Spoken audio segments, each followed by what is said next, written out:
Salam alaikum wa rahmatullah.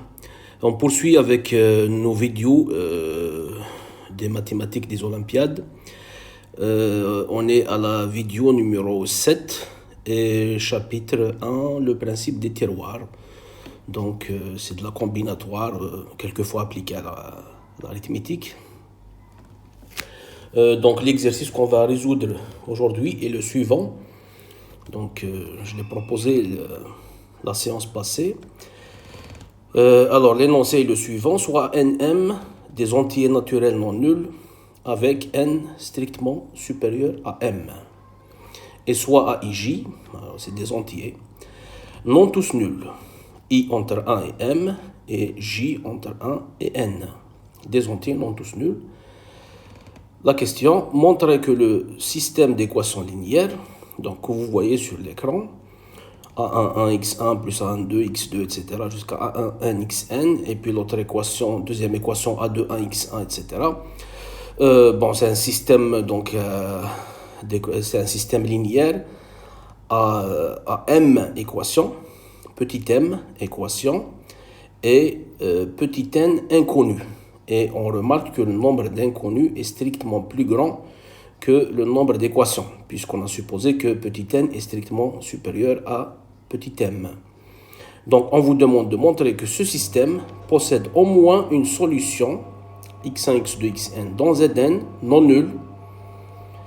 Non nulle, c'est-à-dire les coordonnées ne sont pas toutes nulles, et telle que la taille de cette solution, donc c'est-à-dire le maximum des valeurs absolues des xi, et entre 1 et n, est majoré par n fois le maximum des AIJ en valeur absolue.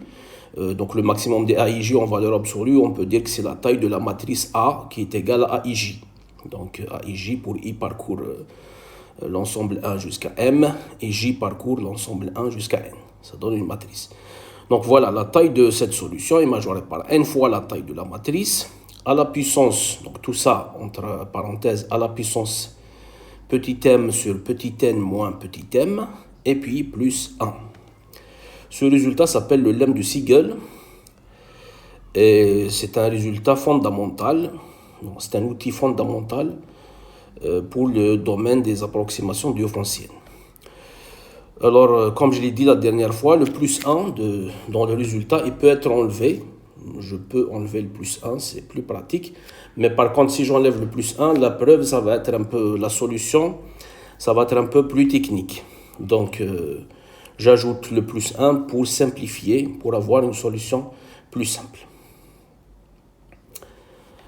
Juste une remarque, je pense que je l'ai dit la dernière fois. Là, vous avez donc un système linéaire. On peut travailler sur le corps Q des nombres rationnels. Dans ce cas-là, puisque le nombre d'inconnus dépasse strictement le nombre d'équations, donc le système possède au moins une solution non nulle. Ça, c'est de l'algèbre linéaire. Une fois qu'on a une solution non nulle, c'est une solution rationnelle. Et il suffit de multiplier par le dénominateur commun des composantes pour avoir une solution entière non nulle. Donc l'existence d'une solution entière non nulle, c'est de l'algèbre linéaire. Rien de spécial, c'est de l'algèbre linéaire donc qu'on fait d'habitude en première année universitaire. Par contre, le lemme de Siegel, il donne un contrôle de la taille de cette solution. Une solution non nulle de taille contrôlée, ou bien de hauteur. Peut-être que je préfère parler de hauteur, c'est mieux. Donc la hauteur de la solution est contrôlée par l'inégalité que vous voyez. Donc elle est contrôlée en fonction de n, de m et de la taille de la matrice qui représente le système. Bon, alors donc je passe à donner la solution. Donc avant tout, on va simplifier les écritures. Donc on va introduire une matrice, donc soit bien posons. Donc, alors posons A égale, c'est la matrice donc des AIJ. I donc c'est entre 1 et M, et J entre 1 et N. Donc c'est la matrice qui représente le système. Voilà. Donc ça c'est une matrice qui est dans le nombre de lignes c'est m, le nombre de colonnes c'est n, et puis c'est un coefficient dans z. Et elle est non nulle, parce qu'on a dit que les AIJ, les anti-AIJ, ne sont pas tous nuls. Donc la matrice n'est pas nulle. Donc A est différente de 0 de la matrice nulle d'ordre M croix N. Alors posons aussi, il est préférable de poser x, c'est x1, x2 jusqu'à xn. Et donc le système devient, s'écrit, le système considéré, c'est tout simplement AX égale le 0, mais c'est le 0 de Zm. C'est le 0 de Zm. Voilà. On cherche à montrer qu'il existe une solution de ce système qui est de hauteur ou bien de taille contrôlée. Alors, je vais donner un nom à cette hauteur. Alors, définissons pour x alors d'une façon générale, je peux travailler dans zk quelconque. Ou bien je vais prendre u. Alors pour u égale u1, u2 jusqu'à uk. On va prendre k dans un étoile par exemple. Ça dans zk. Définissons donc la hauteur de u. Donc on va appeler hu, ou bien grand hu comme vous voulez. Donc hu, la hauteur de u, on va la définir comme étant le maximum des valeurs absolues des ui. Voilà, c'est ça donc ce qu'on appelle la hauteur d'un vecteur. En algèbre, dans les espaces normés, donc ça s'appelle la norme infinie. De même pour les matrices,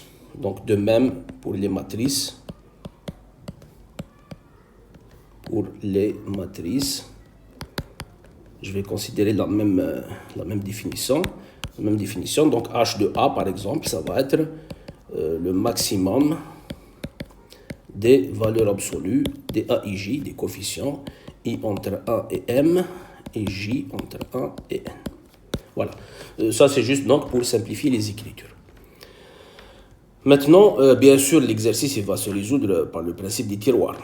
Alors, on va considérer l'application suivante. Alors, considérons. Donc, la première idée, c'est de considérer cette application. On va l'appeler par exemple f, qui va de Zn dans Zm, qui à chaque x va associer à x.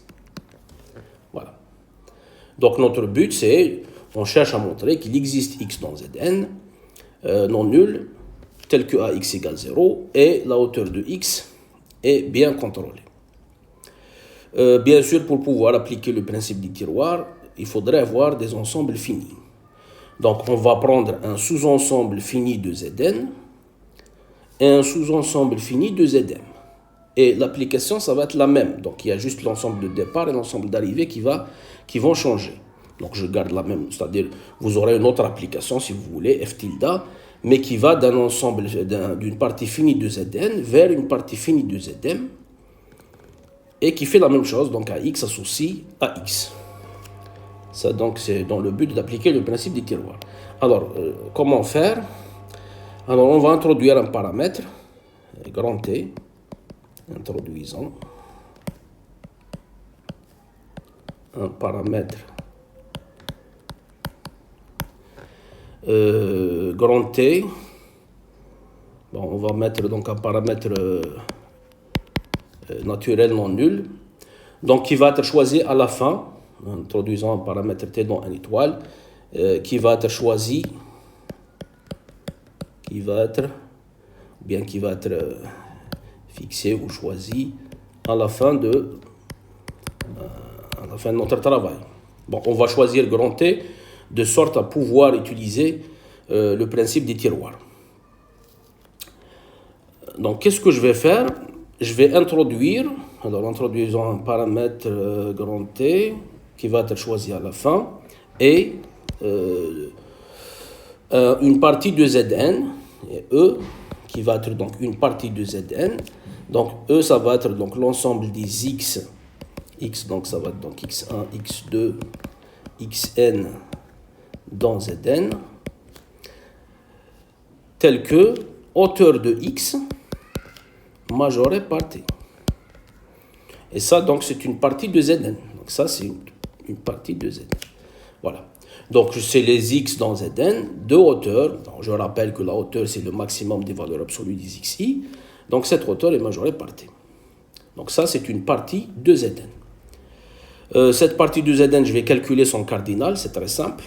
Donc, cardinal de E égale... Bon, c'est très simple puisque vous avez la condition sur E. Donc, vous avez x1, x2, etc., xn dans Z.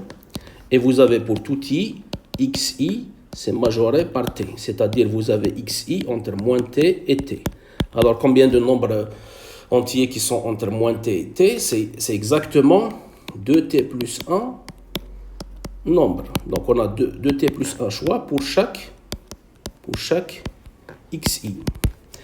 Et le nombre de xi, c'est n, parce qu'on est dans Zn. Donc ici, le cardinal de E, ça va être tout simplement 2t plus 1 à la puissance n. Voilà, ça c'est le cardinal de E. Donc E c'est une partie finie de Zn qui a ce cardinal-là. Maintenant, je fais la même chose pour l'autre ensemble Zm. Je vais chercher donc grand F, une partie finie de Zm, qui va être l'image de grand E par F. Donc grand F, ça va être, c'est pas exactement l'image, mais ça va inclure l'image. Donc je vais chercher les images des éléments de X, où est-ce qu'ils vont? Qu'est-ce qu'ils ont comme propriété? Les images des éléments de X par F. Je vais trouver une certaine partie de Zm qui va contenir l'image de E par F. Alors, d'autre part, pour tout X dans E, donc X c'est toujours X1, X2, Xn dans E, c'est-à-dire la hauteur, c'est-à-dire que X est dans Zn et sa hauteur est majorée par grand T. On va regarder Fx, on a Fx, qu'est-ce que ça va donner Fx? Donc Fx c'est Ax, et on va chercher donc où est-ce qu'il va ce Ax là. Donc il est dans quelle partie finie de Zm? Alors Ax c'est donc A11 x1 plus A12 x2 plus etc. jusqu'à ANN xn, etc. jusqu'à la dernière composante, ça va être AM1 x1 plus AM2 x2, etc. jusqu'à AMN xn. Donc je regarde la taille de AX. Je regarde la taille de AX. Alors pour trouver la taille pour majorer la taille de AX, il suffit donc de majorer, ça revient à majorer les valeurs absolues des composantes. Donc pour tout, on va mettre par exemple I, pour tout I dans 1, 2 jusqu'à M, on regarde la ième composante, la valeur absolue de la ième composante du vecteur AX, qui est dans Z puissance M. Alors, la valeur absolue donc de AI1, I1x1 plus AI2 x2 jusqu'à AIN xn. Bon, je majore trivialement, je ne vais pas me casser la tête, ça c'est majoré. La valeur absolue de la somme, c'est majoré par la somme des valeurs absolues. Donc c'est la somme des AIK, par exemple, XK, K entre 1 et N. Et puis ça, c'est quoi? Ça, c'est simplement, vous avez ici AIK, valeur absolue de AIK par valeur absolue de XK, K entre 1 et N. Maintenant, la valeur absolue de XK, c'est majoré par T, parce que le vecteur X, il est dans E. Donc sa taille, ou bien sa hauteur, est majorée par grand T. La valeur absolue de AIK, ça, c'est majoré par la taille de la matrice, par définition, ou bien la hauteur de la matrice. Donc tout ça, en fait, c'est majoré par... Donc tout ça, c'est majoré par donc HA fois T, N fois, donc N, T, HA. Et ça, c'est quel que soit I. Ça veut dire que vous avez ici toutes les valeurs absolues des composantes de ce vecteur, des coordonnées de ce vecteur, sont majorées par cette quantité N fois T fois hauteur de A. D'où, donc je déduis donc, que la hauteur de AX est majorée par NT hauteur de A. Voilà. Et d'où l'idée de considérer comme partie finie de Zm, donc les vecteurs de Zm qui sont de taille majorée par Nt fois hauteur de A. Donc, posons alors, bien définissons. Alors, F, c'est l'ensemble des Y dans Zm, tel que la taille de Y, H de Y, c'est majoré par la quantité qu'on vient de trouver, N fois T fois hauteur de A. N fois T fois hauteur de A. Et je sais maintenant que pour tout X dans Zn, donc quel que soit, donc on vient de voir que quel que soit X dans Zn, c'est pas dans Zn, dans E, quel que soit X dans E, voilà, c'est pas dans Zn, c'est dans E, c'est-à-dire la hauteur est contrôlée par grand T, quel que soit X dans E, on vient de voir que la hauteur de AX, c'est majoré par NT hauteur de A. C'est ce qu'on a vu tout à l'heure, ce qui revient à dire que AX est dans F. Voilà. Donc, quel que soit X dans E, AX est dans F. Et maintenant, donc, je vais modifier mon application. Donc, soit F tilde, au lieu de considérer F, je vais considérer F tilde, qui va de E dans F à X, ça donne AX. Voilà ma nouvelle application. On a déjà vu que quel que soit X dans E, AX est dans F, et donc j'ai le droit, donc cette application, elle a un sens. Elle fait la même chose que F, mais j'ai changé les ensembles de départ et d'arrivée. Maintenant, pour pouvoir appliquer le principe du tiroir, il faut que le cardinal de l'ensemble de départ soit strictement plus grand que le cardinal de l'ensemble d'arrivée. C'est ça le principe du tiroir. Si le cardinal de l'ensemble de départ dépasse strictement le cardinal de l'ensemble d'arrivée, alors l'application n'est pas injective, c'est-à-dire qu'il existe deux éléments de E qui ont la même image. Donc c'est ça le principe du tiroir. Maintenant, donc, je dois choisir mon paramètre grand T de sorte à avoir cardinal de E strictement supérieur à cardinal de F. Donc, choisissons notre paramètre grand T de sorte à avoir cardinal de E strictement plus grand que le cardinal de F. Bon, le cardinal de E, je l'ai déjà calculé. Ça, on a dit que c'est 2t plus 1 puissance n. Le cardinal de F, c'est le même raisonnement qui s'applique. Là, vous avez les vecteurs de Zm qui sont de hauteur majorée par nt hauteur de A. C'est-à-dire que chaque composante de ce vecteur-là, sa valeur absolue, c'est majoré par nt hauteur de A. Donc, combien de choix possibles pour une composante d'un certain rang? Le nombre de choix possibles, c'est 2 fois ce nombre-là plus 1. C'est-à-dire 2nTHA plus 1. Mais comme il y a m composantes, m coordonnées, donc cette quantité doit être élevée à la puissance petit m. Donc en fait, de la même façon, le cardinal de f, ça va être, bon, on revient en arrière, 2nt h de a, donc 2nt h de a plus 1 à la puissance m. Voilà. Donc on va choisir grand T de sorte à avoir ça. Vous regardez bien que l'inégalité n'est pas pratique. On ne peut pas la résoudre telle qu'elle est, on ne peut pas la résoudre facilement. Alors, on va majorer ça.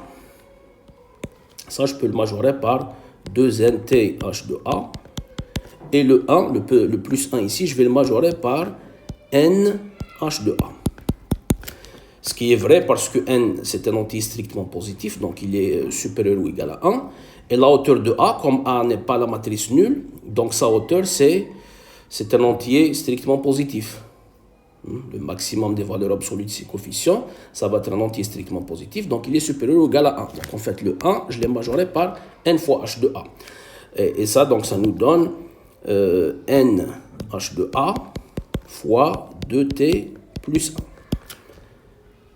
Et donc, il suffit de choisir t. Bien sûr, cette quantité-là, elle est plus grande que cette quantité, qui est élevée à la puissance m. Donc, il suffit de choisir t de sorte que, alors, il suffit de choisir t de sorte que, donc le but de cette majoration, c'est de simplifier l'inégalité. Alors, on va choisir t de sorte que, bon, je remplace cette expression 2ntha plus 1 par une expression plus pratique qui est nha fois 2t plus 1. Donc, de sorte que 2t plus 1 puissance n soit strictement plus grand que, alors, nha 2t plus 1 puissance m. nha 2t plus 1. Tout ça, c'est élevé à la puissance m. Si cette dernière inégalité est vraie, alors a fortiori, l'inégalité d'avant est vraie à cause de la majoration qu'on a fait ici. Et ça maintenant, c'est plus pratique parce que, bon, ici, donc, vous avez 2t plus 1 puissance n, strictement plus grand que n hauteur de a à la puissance m par 2t plus 1 puissance m. On divise sur, c'est-à-dire, on divise sur 2t plus 1 puissance m. Donc, on va avoir 2t plus 1 puissance n moins m supérieur à n hauteur de a puissance m. N, on a dit que c'est strictement plus grand que m. Et d'où, donc, 2t plus 1 est supérieur. Donc, on enlève à la puissance 1 sur n moins m. On va avoir donc cette inégalité. Bon, je mets moins 1 divisé par 2, etc. C'est-à-dire t est supérieur. Alors, on va regarder. Donc, nha puissance m sur n moins m moins 1 sur 2. Alors, quel est le plus petit entier, ou bien un entier, bon, on s'en fiche, qui est strictement supérieur à ça? On n'a qu'à prendre, il ne faut pas oublier que t dans n étoile, c'est un entier, on n'a qu'à prendre la partie entière plus 1 de cette expression. Donc, prenons t égale, donc je prends la partie entière plus 1 de toute cette expression, c'est-à-dire nha puissance m sur n moins m, moins 1 sur 2 et plus 1. Ici c'est m, hein, petit m ici. Et le plus 1, il peut rentrer à l'intérieur de la partie entière, donc on va prendre, c'est-à-dire t égale à la partie entière de n ha hauteur de a puissance m sur n moins m, donc plus 1 sur 2. Voilà notre choix définitif de t. T, ça va être ça. Ça va être la partie entière de ce nombre réel à l'intérieur de ces crochets. Maintenant, pour ce choix de t, le principe des tiroirs s'applique.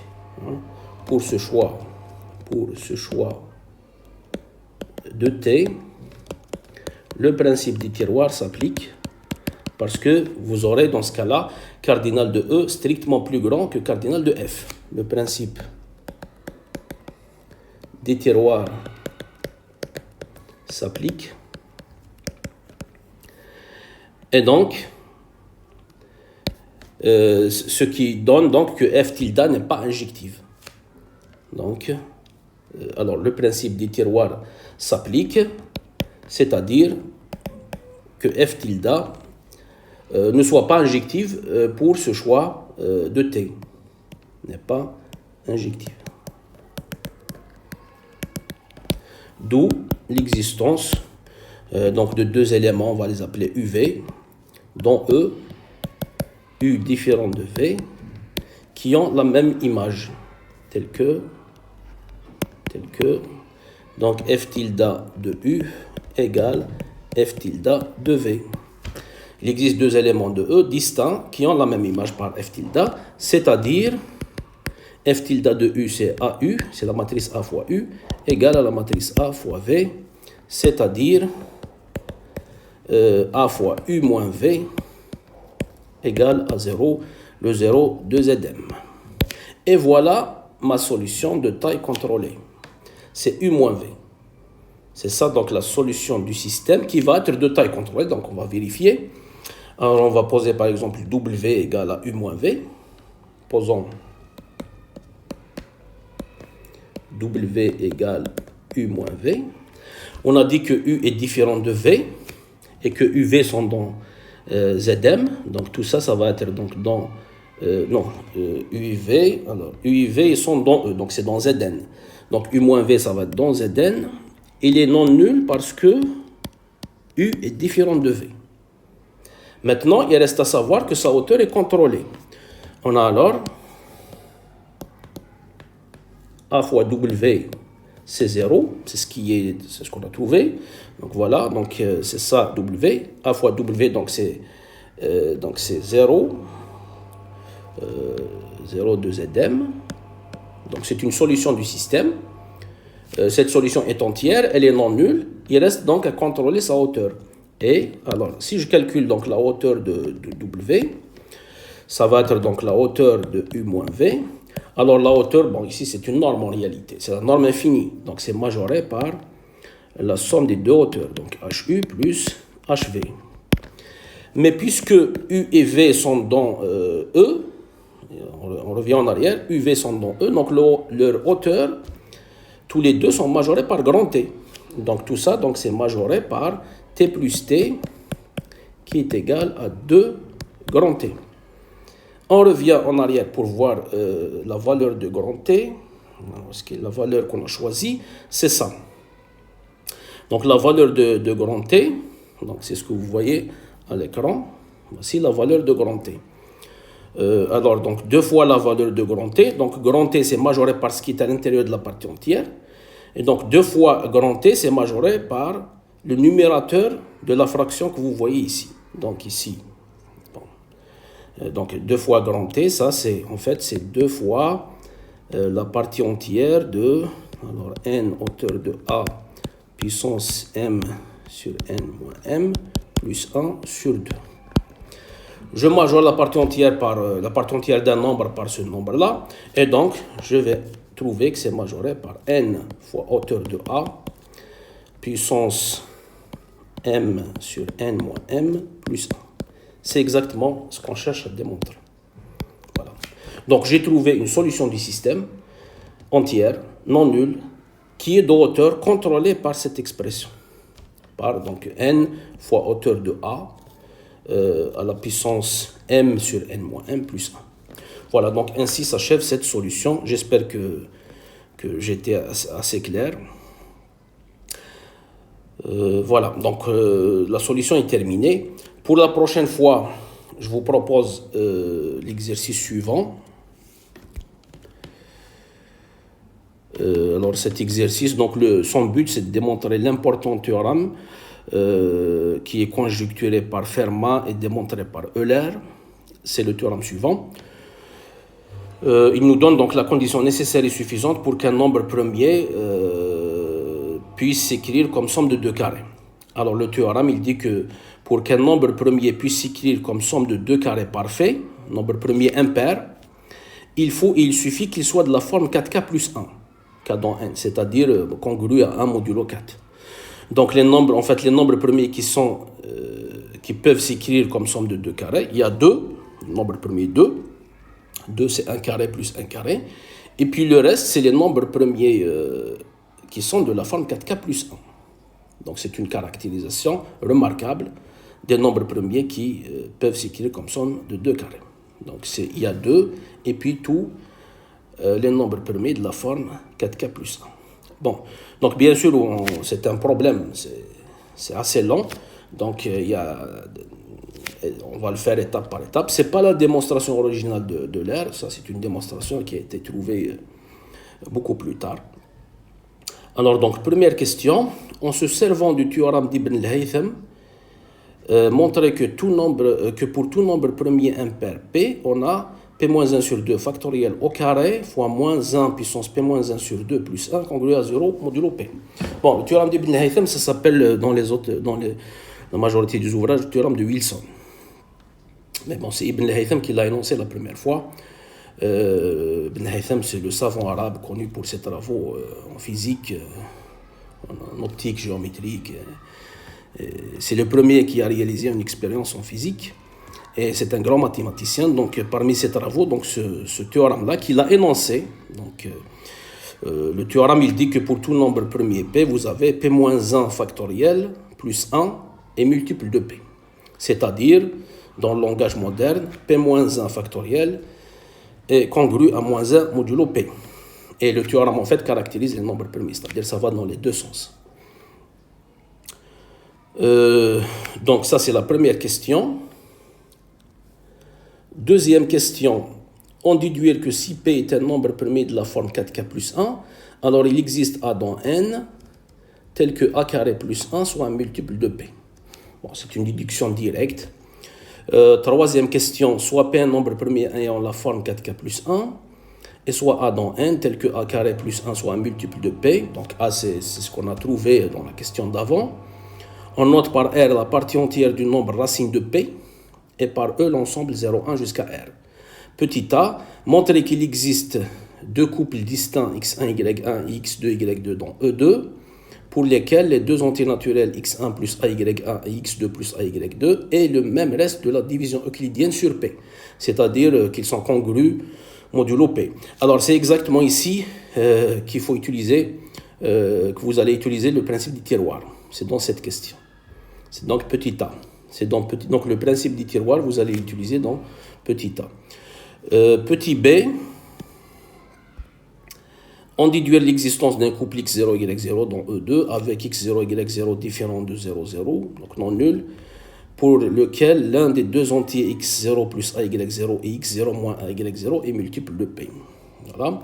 Petit c, montrer qu'un tel couple, x0, y0, vérifie x0 au carré plus y0 au carré égale P. Donc en fait ici, à la question de petit p, vous avez la représentation de P sous forme de somme de deux carrés. Et puis pour conclure, vous avez la quatrième question, montrer que si un nombre premier P est de la forme 4k plus 3, c'est-à-dire qu'il n'est pas de la forme 4k plus 1, sachant qu'il est impair, alors P ne peut pas s'écrire comme une somme de deux carrés. Là, c'est juste congruence modulo 4. Et conclure donc au théorème de Fermat-Euler. Voilà, je m'arrête là. Je vous donne rendez-vous comme d'habitude dans 1 à 2 semaines. Portez-vous bien et à bientôt.